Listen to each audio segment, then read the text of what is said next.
우리가 지난주에는 구약 시대의 하나님께서 예배자들에게 원하시는 것이 뭔가를 창세기 22장 하나님께서 아브라함에게 야 독자 이삭, 네가 사랑하는 독자 이삭을 내가 지시할 한 산 거기 가서 번제를 드려라 라는 명령을 받고 아브라함이 이튿날 아침 일찌감치 준비를 해서 두 하인을 데리고 그리고 이삭에게 짐을 피우고 하면서 하나님이 약속하신 땅에 가면서 하인들한테 뭐라고 얘기합니까? 우리가 가서 저기 가서 하나님께 경배하고 함께 돌아오겠다. 그 경배라는 단어가 예배라는 단어라 그랬죠. 그래서 구약 시대에 나타나는 그 예배, 경배라는 그런 단어인데, 이 단어의 핵심적인 요소, 즉 아브라함이 하나님을 향하여서 그렇게 예배자로 나갈 수 있었던 이유는 우리가 세 가지를 주님이 이렇게 말씀하셨다라고 그랬어요. 첫 번째는 사랑이죠. 사랑. 하나님을 향한 사랑의 마음이 없다면, 둘째 순종이 따라올 수가 없죠. 그러니까 순종이라는 것은 사랑과 떼어낼 수가 없습니다. 사랑하는 부부지간에, 사랑하는 남녀지간에 여보 자기야 이것 좀 해줘. 안 돼, 싫어, 몰라, 못해. 물론 내가 능력이 안 되고 너 몸이 연약하고 이런 경우가 아니고서는 사랑하는 자가 뭔가를 요구하고 부탁했을 때 뭐 하게 돼요? 기쁨으로 즐거워하면서 순종하게 된다라는 얘기죠. 그 가운데 구약은 신약의 예표적인 부분이 많이 있기 때문에 특별히 우리 하나님께서 이스라엘 백성들을 1년 3차례 반드시 하나님 앞에 나와라. 그 나오는 또 장소가 있었다. 그래서 우리가 보통 성전, 성소라고 표현하죠. 그래서 1년에 3차례씩 반드시 이스라엘 백성들은 그 성소에 나가면 됐다라는 얘기입니다. 근데 시작으로 넘어오면서 우리 예수님과 사마리아 여인이 대화하는 대화 속에서 장소적인 문제를 가지고 사마리아 여인이 예수님께 질문을 드리니까 예수님은 장소적인 개념보다 그 마음의 중심적인 내용을 가지고 대답을 했던 모습을 우리가 기억합니다. 이런 모습을 보면서 우리 하나님께서 신약시대의 예배자들이 원하시는 요소가 뭔가 오늘 같이 읽어본 히브리서 10장을 중심으로 해서 몇 가지 한번 살펴보기를 원하는데요. 네. 자, 우리 서론 같이 한번 읽어보겠습니다. 신약을 펼치면 우리는 많은 것이 변했음을 발견하게 됩니다. 약속하신 분이 오셨습니다. 빛이 세상에 들어왔습니다. 신성의 모든 충만함을 지니신 분이 우리 사이에 육신으로 오셨습니다. 예수 그리스도 메시아가 오셨습니다. 이것은 예배에 어떤 변화를 가져올까요? 물론 근본적으로 변하는 것은 없습니다. 그러나 과거 구약시대나 오늘날의 예배의 의미는 변하지 않았습니다. 크게 변한 것은 없다. 그럼에도 불구하고 변한 것이 있는데 초대 말씀드렸던 것처럼 우리가 장소적인 개념은 예수님이 말씀하셨던 요한복음 4장의 모습을 통해서 우리가 달라진 부분이 있다라는 얘기입니다. 그러나 사랑과 순종을 통하여서 아브라함이 하나님을 경배했던 것처럼 사랑과 순종이라는 것은 그 동기가 마음이 중요한 거죠. 우리가 사랑하지 않고서도 순종할 수 있어요. 근데 하나님은 우리의 순종이 하나님을 향한 사랑의 근거에서 순종하기를 원하시죠. 그래서 우리 하나님께서 당신의 뜻을 이루어 가심에 있어서 순종과 복종이라는 두 가지 요소가 굉장히 우리에게 요구되는데요. 여기서 순종이라는 것은 좀 전에 말씀드렸던 것처럼 하나님을 사랑하는 마음으로 내가 동의해 주는 것이 보통 우리가 순종이라고 말할 수 있잖아요. 근데 복종이라는 건 뭡니까? 복종이라는 데가 이해되지 않는 가운데 내 생각보다 하나님의 생각이 옳거니라고 여기면서 따라주는 것, 이게 보통 우리가 복종이라고 그러죠. 우리가 모든 하나님 말씀이 이해되어지고 그런다면 얼마나 좋겠어요. 그러나 이해되어지는 부분도 있지만 이해되어지지 않는 부분이 훨씬 더 많죠. 그러나 우리가 기억할 것은 뭡니까?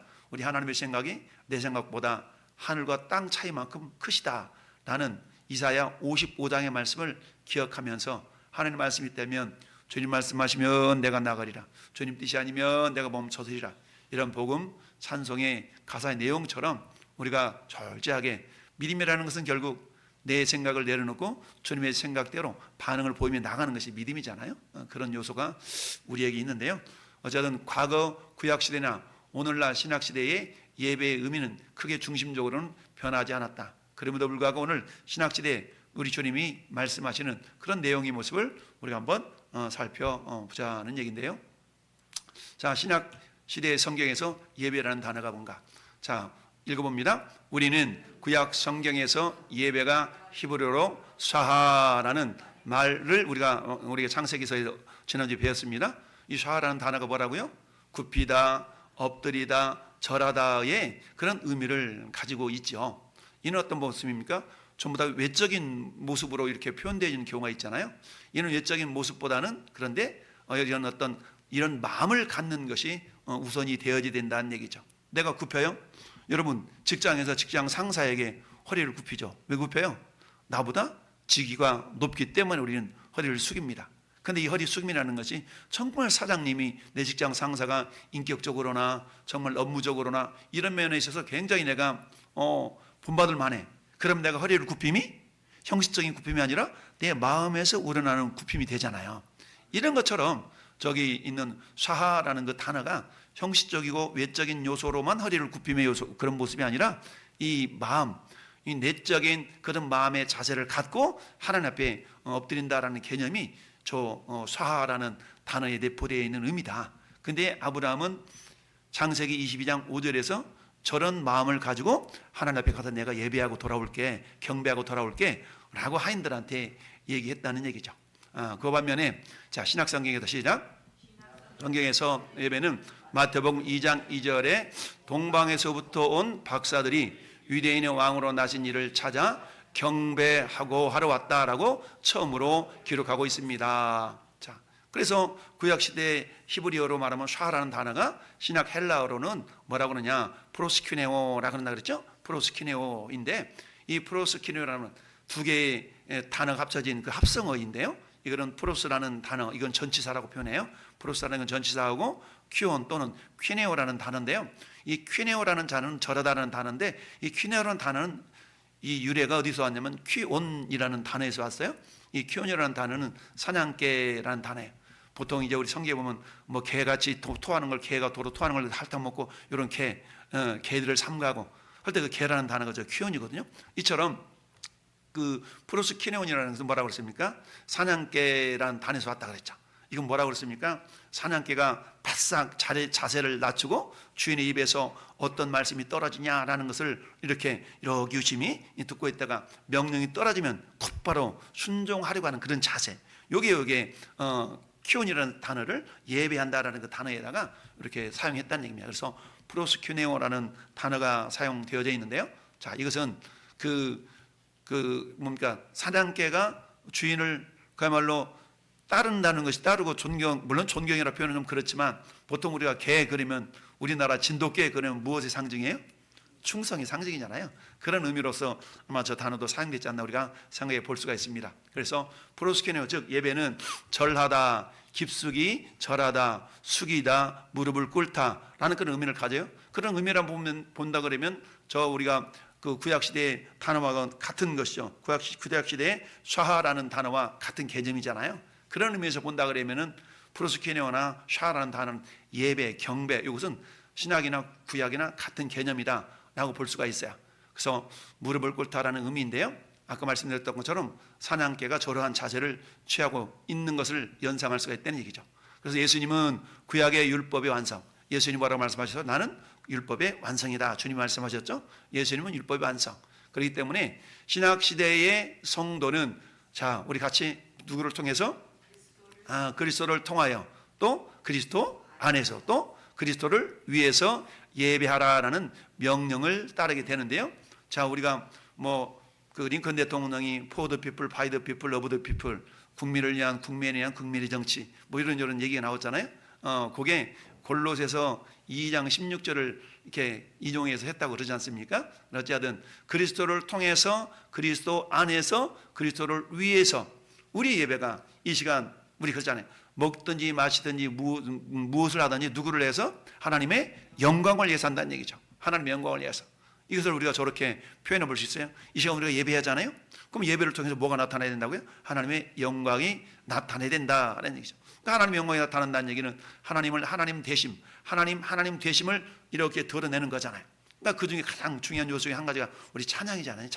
찬양은 주님을 높여야 되는 그런 요소니까. 그래서 그리스도를 통해서 그리스도 안에서 그리고 그리스도를 위하여 예배하라는 명령을 따르게 된다라는 얘기죠. 왜? 예수님이 율법의 완성이고 구약시대는 율법을 따라서 예배, 경배했다면 예수님이 그 율법의 완성이시기 때문에 우리는 어때요? 예수님을 따라서, 예수님을 안에서, 예수님을 통해서, 예수님을 위해서 우리는 어떤다? 예배한다라는 얘기입니다. 자, 그래서 예배는 시작. 예배는 이제 하나님의 본성과 그의 아들을 통한 대한 믿음으로 그리스도 안에서 하나님께 반응하는 것입니다. 아멘. 예배는 하나님께 반응하는 거죠. 근데 그 반응이 어떤 반응이 되냐? 사랑의 마음을 가지고 순종하려는 자세를 가지고 이렇게 사냥개가 주인 앞에 납작 엎드려서 주인을 바라보는 그런 자세로 우리가 이 시간 하나님을 바라보는 거잖아요. 그래서 믿음의 주요 온전하게 하신 예수를 바라보자. 우리 주보에 항상 적어놓은 성구가 히브리서 12장 2절이잖아요. 믿음의 주요 온전하게 하신 이인 예수를 바라보자. 그러니까 마치 사냥개가 주인의 입술에 떨어지는 말씀을 즉각적으로 순종하려고 탁 이게 앉아있는 그런 자세로 우리는 어때요? 우리는 예수님을 바라볼 수 있어야 된다는 얘기입니다. 물론 이 시간 예수님이 물리적으로는 우리 눈에 보이지 않지만 이미 주님은 어때요? 하늘 보좌 우편에 계시잖아요. 그러나 하늘 보좌 우편에 계시지만 우리는 보좌가 내 앞에 있는 것처럼, 내 앞에 보좌가 놓여 있는 것처럼 그 주님을 배없는 자세로, 주님을 배없는 자세, 이걸 갖다가 뭐라고 그래요? 꼬람데오라고 그냥 꼬람데오, 주님의 면전에서 꼬람데오의 자세를 가지고 우리가 하나님을 예배한다라는 얘기입니다. 그래서 믿음의 반응으로 그리스도 안에서 하나님께 반응하는 그런 것이 예배다라는 얘기입니다. 자, 마태복음 2장 2절에 보니까 같이 읽어볼까요?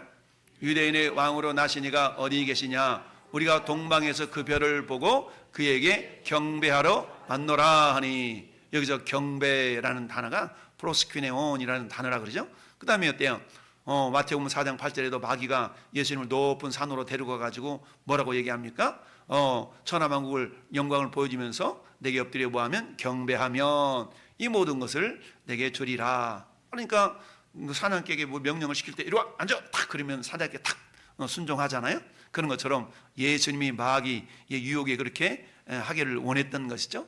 그자 예수님께서 뭐라고 해요? 사탄아 물러가라. 기록되었을 때 주 너희 하나님께 경배하고 다만 그를 섬기라. 경배 대상이 하나님이다. 네가 아니야 라고 지금 말씀하고 있는 겁니다.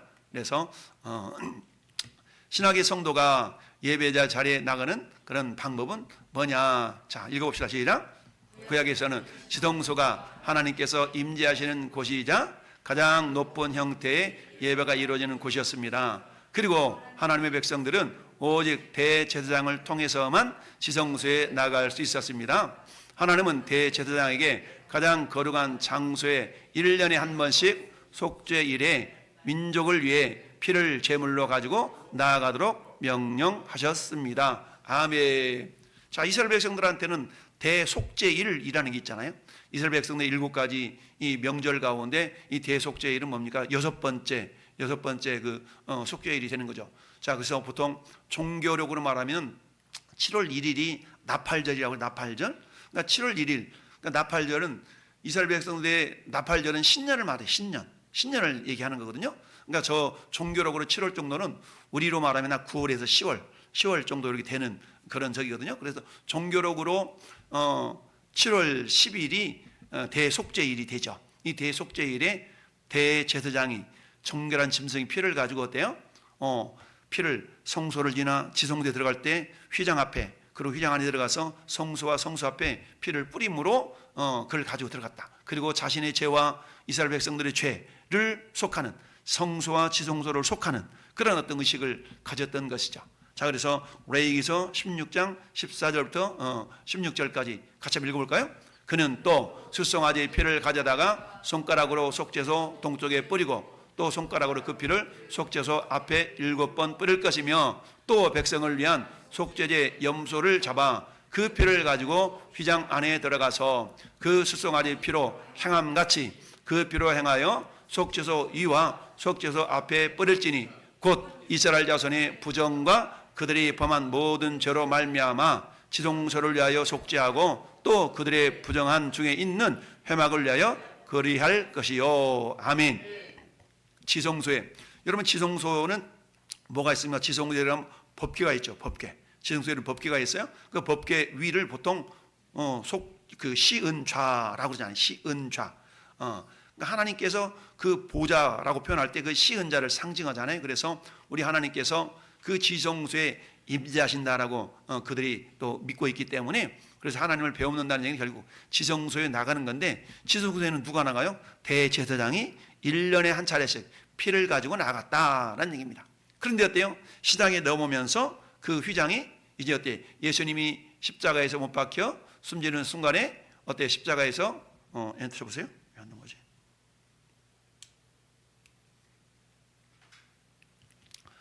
자, 하지만 시작. 하지만 이제 신약시대의 성도는 예배와 기도로 하나님께 나아갈 때 더 이상 땅 위의 대제사장을 통해서 나갈 필요가 없으며, 더 이상 짐승의 피를 제물로 바칠 필요도 없습니다. 더 이상 구약시대처럼 그런 피가 필요 없다는 얘기죠. 물론 하나님께서 찾으시는 마음의 자세는 어때요? 그때나 신약이나 변하지 않았어요. 단지 방법이 달라졌을 뿐이죠. 피로 씻김을 받은 하나님의 자녀들은 그 피를 가지고 우리를 산 제물로 그분을 통해서 하나님께 받아들여집니다. 우리를 사신 하나님께 우리 자신이 받아들여지게 된다는 얘기죠. 히브리서 9장 11절 보면, 자, 읽어봅시다. 시작. 장래의 좋은 일에 대제사장으로 오사 손으로 짓지 아니한 것 곧 이 창조에 속하지 아니한 더 크고 온전한 장막으로 말미암아 염소와 송아지의 피로 하지 아니하고 오직 자기 피로 영원한 속죄를 이루사 단번에 성소에 들어가셨느니라. 하물며 영원하신 성령으로 말미암아 흠없는 자기를 하나님께 드린 그리스도의 피가 어찌 너의 양심을 죽은 행실에서 깨끗하게 하고 살아계신 하나님을 섬기게 하지 못하겠느냐. 아멘. 우리가 그렇게 표현하죠. 구약의 짐승의 피는 어때요? 이스라엘 백성들의 그 내면의 양심까지도 이렇게 깨끗하게 하는 그런 능력은 없다. 그렇지만 예수님의 보혈, 예수님의 피는 어때요? 우리의 죽은 양심까지도 깨끗하게 해서 마음껏 하나님을 섬길 수 있는 그런 능력이 있다라고 우리가 고백합니다. 자, 그래서 하나님이 원하시는 예배자의 삶이 결국 뭐냐? 오늘 같이 읽어본 우리 본문. 자, 첫 번째 질문. 신약시대에 우리가 입어야 될 피는 뭐냐? 우리 본문 19절만 같이 다시 읽어봐요. 그러므로 형제들아, 우리가 예수의 피를 힘입어 성소에 들어갈 담력을 얻었나니. 아멘. 할렐루야. 네. 예수 피를 힘입어 성소에 들어갈 담력. 여러분, 성소에 들어갈 담력을 얻었는데 뭘 힘입어? 예수의 피를 힘입어. 예수님의 보혈을 힘입어서 성소에 들어갈 담력을 얻었다라는 얘기입니다. 그러면 예수님의 피를 힘입었다라는 그런 의미는 뭐라고 보니까, 영어로 보면 by the blood of Jesus, 예수님의 피에 의해서, 오늘 by라는 말이 보면 의해서 그러잖아요. 그러니까 by the blood of Jesus 이렇게 돼 있어요. 근데 원어를 보면은 뭐라고 하냐? 엔토 아이마 하이마 예수스 이렇게 돼 있거든요. 그러니까 피라는 것이 하이마인데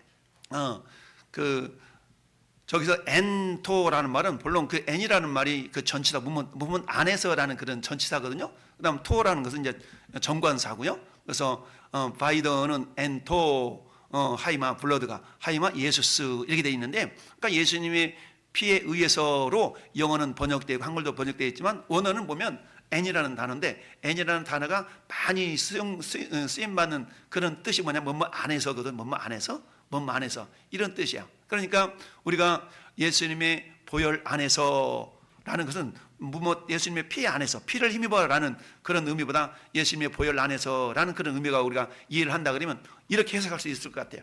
우리가 마치 보자기에 복 쌓여가지고, 보자기에 복 쌓여서 그 보자기의 힘에 의해서 우리 옮겨지는 것처럼, 우리가 예수님의 보혈에 의해서, 예수님의 보혈을 힘입어서 우리 어디에 나갈 수 있어요? 지성소까지 나갈 수가 있잖아요. 이제는 대제사장만이 나갈 수 있었던 그 지성소를 이제는 예수님의 피를 힘입어서 어떻게 해요? 지성소까지 나갈 수 있는 그런 존재들이 되었다라는 얘기죠. 그래서 19절에 예수의 피를 힘입어 성소에 들어갈 담력을 얻었다. 여기서 성소는 지성소를 말씀하고 있는 거예요. 그래서 담력, 그 담력이라는 건 뭡니까? 말할 수 있는 그런 말하는 자유인데, 예전에는 어때요? 하나님 앞에 마음껏 마음껏 기도를 할 수 없었잖아요. 그냥 대제사장이 들어 대신 기도하고 그랬는데, 이제는 어때요? 목사님 대신 기도해 주는 것이 아니라 모든 성도가 마음껏 자유롭게 기도할 수 있는 것이죠. 그래서 예수님의 피를 힘입어서 성소에 들어갈 담력을 얻었다. 이 담력은 마음껏 주님 앞에 부르짖을 수 있는 기도의 자유, 이런 것을 우리가 생각해 볼 수가 있습니다. 자, 두 번째 2번 시작. 예수님이 열어놓으신 길은 어떤 길인가요? 우리 20절 같이 읽어봅시다. 20절 시작. 그 길은 휘장 가운데로 열어놓으신 새로운 살 길이요, 휘장은 곧 그의 육체니라. 아멘. 그 길은 어떤 길? 새로운 살 길이란 얘기죠. 새로운 길, 새로운 살 길. 새로운 살 길이에요. 자, 그 새로운 살 길인데 여러분, 다른 길이 있다 없다? 다른 길은 없어요. 그 새로운 살 길, 오직 유일한 길이에요. 유일한 길. 예수님만이 열어놓으신 길, 그 누구를 통해서 열린 길이 아니라 예수님만이 열어놓으신 그 길이 유일한 길인 거예요. 할렐루야. 그래서 요한복음 14장 6절 예수께서 가라사대 내가 곧 길이요 진리요 생명이니 그랬죠. 우리 한글로서는 정확하게 나타내지 않지만 저기서 내가 곧 길이요라고 할 때 영어로서는 the way거든. the way. a way가 아니라 the way. 우리가 정관사, 부정관사 이렇게 생각하잖아요. 부정관사라는 건 뭡니까? 많은 것 중에 어떤 거 하나, 어떤 거 그거야. 근데 정관사라는 것은 뭐예요? 오직 그거, 이게 정관사죠. 그러니까 the way, the way. 여기 갖다 이제 정관사는 헤호도스라고 이렇게 번역이 되어지는데요. 그러니까 그 길은 많은 길 중에 한 길이 아니야. 마치 덕동산에 올라가는 길이 A 코스, B 코스, C 코스가 있다면 세상 사람들은 뭐라고 그래? 야, 천국 가는 길 꼭 그 길밖에 없냐? 이렇게 얘기하잖아요. 왜 예수만 믿어야 천국 가냐? 뭐 다른 거 믿어서 가면 안 돼? 이게 이제 종교 다원주의자들의 어떤 생각이죠. 세상 방법은 그렇지만 구원에 관한 방법은 only Jesus, 오직 예수님만이 유일한 길이 된다라는 얘기죠. 그래서 우리가 예수님이 열어놓으신 길이라는 것은 유일한 길, 유일한 길. 많은 길 중에 한 길이 아니고 only way, the way, all way, one way.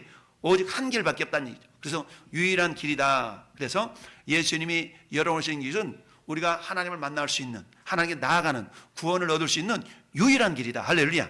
그래서 사도행전 4장 12절에 다른 이로서는 구원을 얻을 수 없나니 천하 사람 중에 구원을 얻을 만한 다른 이름을 우리에게 주신 일이 없다라고 그러잖아요. 그러니까 구원이라는 오직 예수님만을 통해서.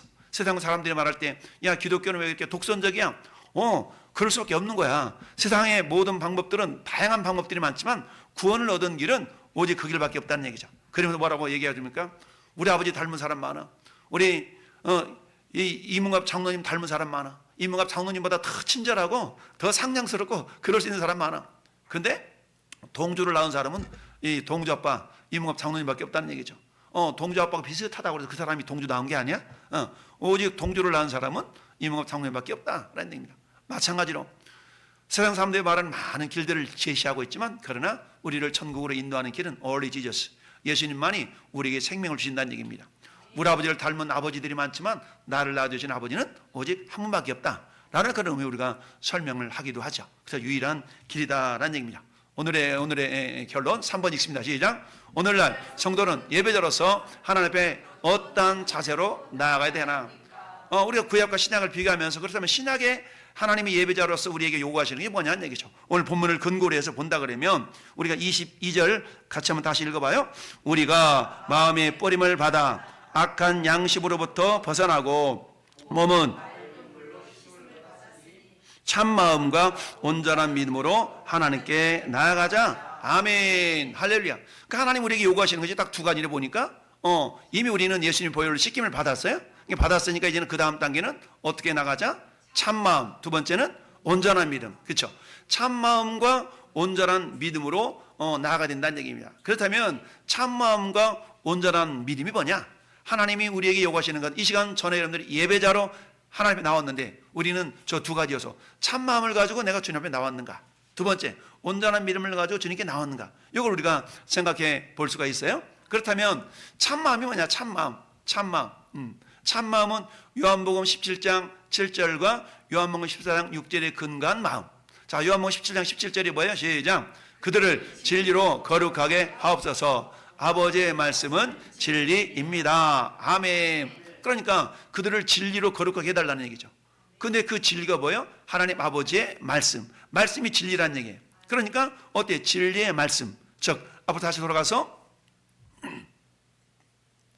참마음이라는 것은 7절은 17절인데 빠졌네요. 요한복음 17장 17절 그리고 요한복음 14장 6절은 내가 곧 길이요 진리요 생명. 그러니까 예수님 하나님의 말씀이 진리인데 예수님이 또한 뭐라고 말씀하세요? 내가 곧 길이요 진리다라는 얘기죠. 따라서 요게 근거한 마음을 말하는데 이것은 하나님 말씀인 진리에 합당하며 그리고 진리인 그리스도 안에서 새롭게 된 마음이라는 얘기입니다. 할렐루야. 네. 그러니까 어때요? 우리의 생각이 다양한 생각이 있을 수가 있어요. 근데 그 생각들이 어떻게 정리가 돼야 돼요? 말씀이라는 기준에 의해서 내 생각이 딱 정리가 되어져야 돼요. 그러니까 이 사람이 이렇게 말하고 저 사람 저렇게 말하고 잠깐만 성경이 뭐라고 말씀하나 봅시다. 근데 성경을 몰라. 그러면 생각들이 정리가 안 되죠. 참마음이 안 된다는 거예요. 그러니까 하나님 앞에 나갈 때 참마음이 되려고 그러면은 우리가 주일에 말씀드렸던 것처럼 우리가 맛 잃어버린 소금이 안 되려고 그러면 어떻게 돼요? 우리는 어때요? 하나님의 말씀을 제대로 배우고 익히고 이래야 되잖아요. 제대로 알아야만이 그게 어때요? 색을 맛을 잃어버리지 않는 그런 소금이 된다고 말씀드렸죠. 그러기 위해서는 어때요? 참마음을 가져야 된다. 이 참마음이라는 건 참이라는 말은 거짓의 반대가 참이잖아요. 그러니까 거짓이 되지 않는 이런 마음 또는 참이라는 것은 또 진리이기도 하잖아요. 진리. 이 진리는 알레테이아라는 말인데 이 알레테이아라는 단어는 어떤 의미로부터 이렇게 왔냐면 뭐가 감춰져 있다. 이것도 이제 단어가 합성된다는데 뭔가 감춰져 있는 것이 없는 거. 감춰진 것이 없는 거가 진리예요. 진리. 예. 너 그거 정말이야? 그거 진짜야? 우리 그렇잖아요. 진짜 정말이야? 이거는 뭡니까? 뭔가 감추인 것이 없는 거. 우리가 왜 법정에 서면 위증하지 않겠다고 선서하고 막 이러잖아요. 그러니까 뭔가 거짓되지 않는 것이 진짜. 요거거든요. 요게 그런 마음이 참마음. 그러니까 하나님 앞에 나아갈 때는 우리 어떤 마음이면 내 안에 거짓된 요소들이 없는 그런 마음으로 하나님께 나아가야 된다. 두 번째는 어떤 마음? 어떤 믿음? 온전한 믿음. 그런 마음을 가지고 온전한 믿음을 가져야 된다는 얘기죠. 그러니까 믿음인데 어떤 믿음? 온전한 믿음이 된다는 얘기입니다. 다양한 믿음으로 표현할 수가 있지만 오늘 본문에서는 온전한 믿음으로 표현하고 있어요. 자, 이건 뭐냐? 믿음의 온전한 확신 가운데 갖는 믿음의 온전한 확신 가운데 이것을 한마디로 말하면 자, 참마음과 온전한 믿음을 좀 더 정확하게 좀 더 해석한다 그러면 맨 밑에 두 번째 줄 시작. 믿음의 온전한 확신 가운데서 참되고 순수한 마음으로 할렐루야. 이런 마음을 가지고 하나님 앞에 나아가자는 얘기입니다. 그러면 오늘 이 시간 전에 여러분들이 저런 마음으로 나오는가 한번 돌아보면 되겠죠. 믿음의 온전한 확신 그리고 가운데서 참되고 순수한 마음으로. 그래서 믿음의 온전한 확신이라는 건 뭡니까? 어떤 상황 가운데서 우리 주님은 나를 버리지 않고 나를 떠나지 않는다. 나는 오늘 밤 죽어도 영원한 천국 갈 수 있다. 이런 어떤 그런 확신 믿음 아니겠어요? 몰라 죽어봐야 알지 어떻게 알아. 이런 믿음 말고 우리는 물 질문하다 보면 그래. 오늘 밤 죽으면 천국 갈 확신이 있습니까? 우리 지난번에 우리 원로 목사님 질문하면 대답들을 막 쭈뼛쭈뼛 하더구만. 그런 게 아니고 오늘 밤 내가 이 세상을 떠난다 할지 나는 천국 갈 수 있어. 그건 내 감정이나 내 어떤 상태가 아니라 하나님의 약속의 말씀에 근거한 거거든요. 그러니까 믿음이라는 건 내 상황이 아니야. 믿음은 내가 좀 기분이 좋으면 그럴 것 같고 기분이 나쁘면 아니고 이게 아니고 믿음이라는 건 감정을 초월하는 겁니다. 할렐루야. 믿음은 하나님의 약속이에요. 그 약속이라는 것은 어때요? 내 감정에 따라 흔들리다면 이게 믿음이 아니죠. 믿음이라는 것은 말씀에 근거한 것인데 그 말씀은 변하지 않는 진리잖아요. 변하지 않는 거예요. 그러니까 그 말씀 속에서 영접하는 자고 그 이름을 믿는 자들에게는 다른 이로서는 구원을 얻을 수 없나니 only Jesus. 예수님만이 우리의 구원의 주가 되시나 이런 확실한 근거. 그러니까 내 공로로 천국 가는 것이 아니라 온전한 예수님의 공로로 내가 죄사함 받고 하나님의 자녀가 되는 것이기 때문에 이거는 변하지 않는 거예요. 내가 그 사실을 인정하고 받아들이고 믿고 신뢰하고 살아간다면 나는 오늘 밤 죽어도 어떤 거예요? 나는 영원한 천국 갈 수 있는 거죠. 할렐루야. 내가 막 상태가 조금 예배를 잘 드리고 이럴 때는 천국 갈 수 있을 것 같아요. 근데 내가 내 믿음이 좀 막 떨어져가지고 막 시험거리도 있고 이러면 못 갈 것 같아. 이게 아니고 그거는 상관이 없어. 내가 예수님을 나의 구조로 영접했다면 그것과는 상관없이 나는 이미 하나님의 자녀가 된 줄 믿습니다. 이게 참마음과 온전한 믿음이라. 이런 믿음 오늘 저는 여러분들이 예배자로 나온 줄 믿습니다. 자, 그렇습니다. 오늘 결론을 한번 봅시다. 시작. 구약과 신약에서 하나님이 요구하시는 예배의 자세는 크게 다르지 않습니다. 구약에서 요구하시는 사랑과 순종은 곧 신약에서 참마음과 온전한 믿음 안에 내포된 요소이기 때문입니다. 그렇다면 우리는 저 네 가지 요소가 다 우리 안에 있어야 된다는 얘기죠. 우리 하나님을 사랑하는 마음으로. 오늘 우리가 예배 자리에 나왔어요. 예배를 왜 나왔어요? 주님 나를 구원하셨는데 참 얼마나 감사합니까? 할렐루야. 그러니까 오늘도 날씨 쌀쌀한데 나가서 전도하는데 사람들이 추운데 몰라고 나온다고 막 그런 사람도 있고 막 그러더라고. 그러다 어떤 분은 어떤 아주머니는 막 그 초코 우유를 전자레인지에다 데펴서 가지고 나왔대. 초코 우유를 전자레인지에 데펴서 나왔다고 빨대를 꼬라주면서 빨리 먹으래, 추우니까. 그러면서 이런 분도 계시고, 그래서 막 그런 분도 계시고, 어떤 분은 막 또 유자차를 다 드시라 그러면서 요즘 날씨가 추우니까 그런 또 섬기를 받는 경우도 있는데, 제가 가서 주님 사랑하는 마음이 없이 오늘도 전도해야 된대, 그냥 하국적 전도해야 돼, 이런 마음이었더라면 그게 이게 기쁨 즐거움을 하겠어요? 찬양하면서 하니까 어떤 사람은 저는 미친놈 아니야? 이렇게 쳐다보면서 가는 사람도 있고 그러는데, 내 마음을 네가 아냐? 어찌하든 우리 주님을 사랑하는 마음이 있다면 어떤 상황 가운데처럼 주님을 자랑할 수 있는 거고, 그리고 주님의 명령인 땅 끝까지 이르되 정인이 되라 라는 말씀에 겸손히 순종해서 그런 마음을 가지고 나가서 또 복음도 전하는 거고, 여러분 삶의 현장 가운데서 어쩌든 더 예수님 어떤 사람을 전해볼까, 이런 마음들을 다 갖는 거 아니겠습니까? 할렐루야. 여러분들 저 같았다면 똑같이 나가서 또 전도했을 겁니다. 자, 어쨌든 이런 마음을 가지고 우리가 하나님 앞에 나가서 예배하는 예배자가 된다. 그래서 사랑과 순종과 참마음과 온전한 믿음이 저 여러분 가운데 풍성해져서 어떤 예배자로 우리 주님 부른다 할지라도 이처럼 규정되어진 그런 예배 장소에서 드리는 예배뿐만 아니라 우리 삶의 요소에서도 항상 말씀에 순종하며 서로 사랑을 나누며 그리고 주님을 이렇게 드러낼 수 있는 하나님의 사람들 될 수 있기를 예수님의 이름으로 축원합니다. 아멘.